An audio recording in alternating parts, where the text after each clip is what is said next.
Okay, so up to now we've been getting comfortable with Bootstrap and setting up our template and filling in different elements with classes. We should be getting pretty comfortable with all of that.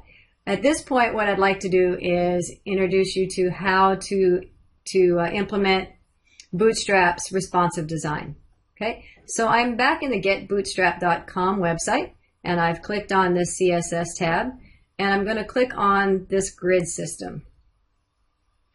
All right, so the first thing that we need to know is anytime I want to implement, I want my code to be responsive utilizing Bootstrap system, I have to have that container set up that we talked about in one of the earlier videos. In other words, I have to have all of my code nested inside a div that has either the container class or container dash fluid, and we saw that in an earlier video. I'm going to use the container in this particular case. So we have we need to first set up our encapsulating or our parent div, which is class container, in order for any of this to work. The next thing we need to know is that Bootstrap utilizes a grid system. In other words, it counts on the fact that all of your code is set up at a maximum of 12 columns wide. In other words, I'm going to scroll down here a little bit. We're going to keep coming back to this table right here because this is really helpful. Okay, so I'm going to acknowledge that in the short run, and then I'm going to copy this first chunk of divs. All right, now what I'm doing is this visual here. So in my notepad, I'm going to inside the container, copy in all of that code. And all we're doing here, I'm going to do all my indenting so it's easier to read. So I have my parent, and in my parent I have a row. So I set up a row. It's similar to what you did in tables. I have a row set up, and in that row I'm going to have 12 columns.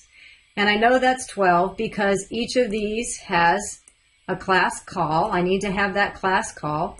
And then the second portion is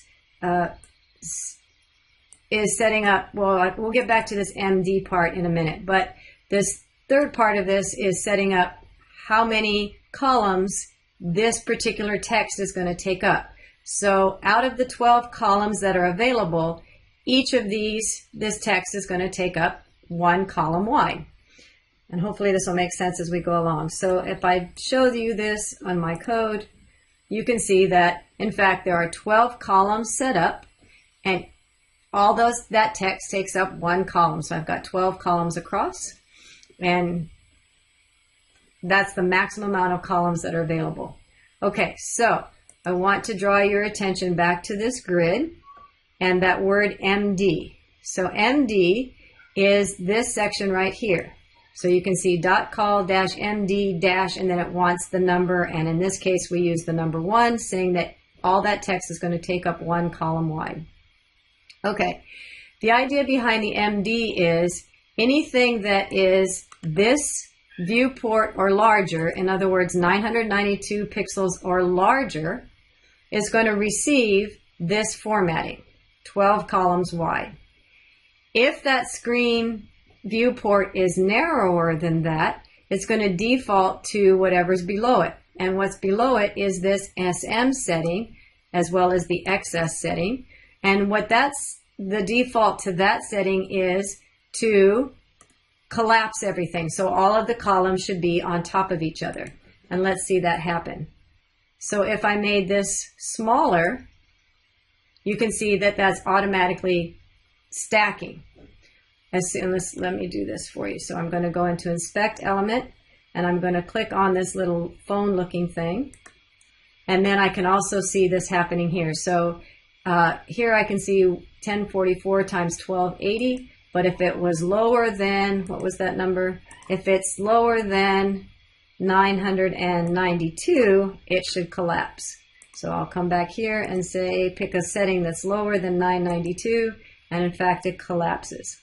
So to reiterate then, this MD setting, maybe we'll get to that in a minute. Okay, so anything 992 or larger, we set up to take You can see it changing here too. Okay, so make that larger again.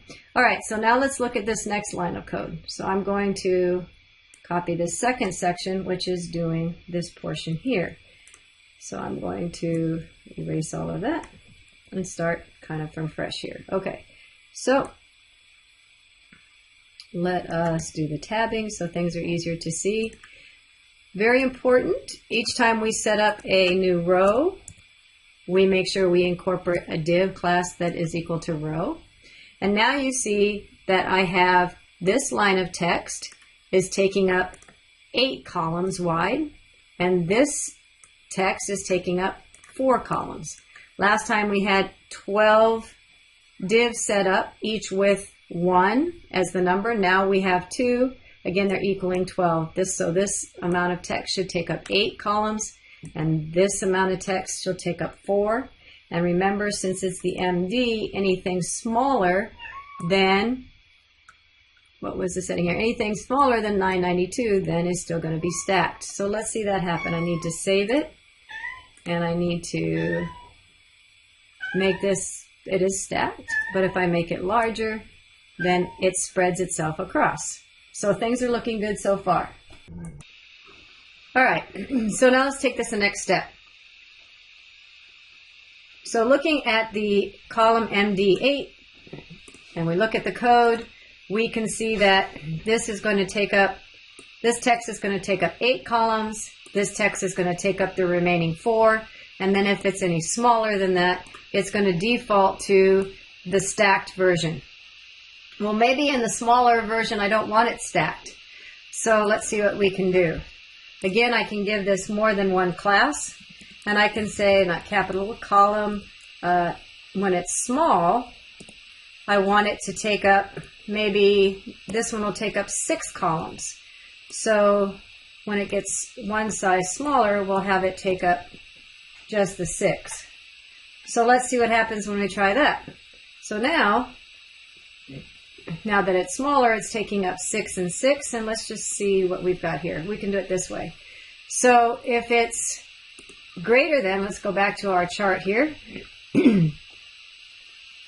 Chart's down here. So our chart says if it's over 992, then it should be taking up 8 columns and 4 columns.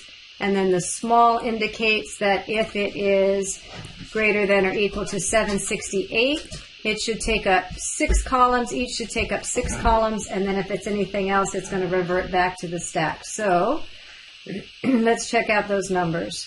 So at the moment we are taking up the 8 and 4. When we get smaller, it should be taking up maybe a little bit higher than that. Now it's taking up 6 and 6. And then, as you just saw, if it's less than that, it's taking up the stacked. So you have complete control over the different viewports, but now you're not having to write the media queries to make it happen. You're utilizing this grid system. So then I could create another row. Maybe I don't want, they don't have to be equal, but if I'm going to create another row, I need to make sure I put another class of row. Maybe this time well, let's just do this. Let's say if it's anything, this is whatever texture, it doesn't have to be this, it's just for demonstration.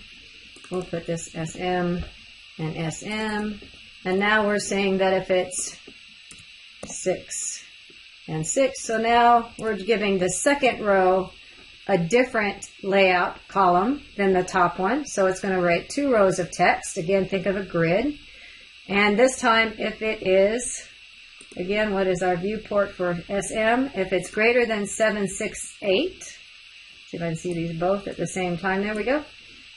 So 7, 6, or 8, this row is going to take up, no matter how much larger it gets, larger than 7, 6, 8, it's always going to be 6 columns. When this one gets larger than the 962, then it'll then revert to the 8 and 4. So let's see that happen.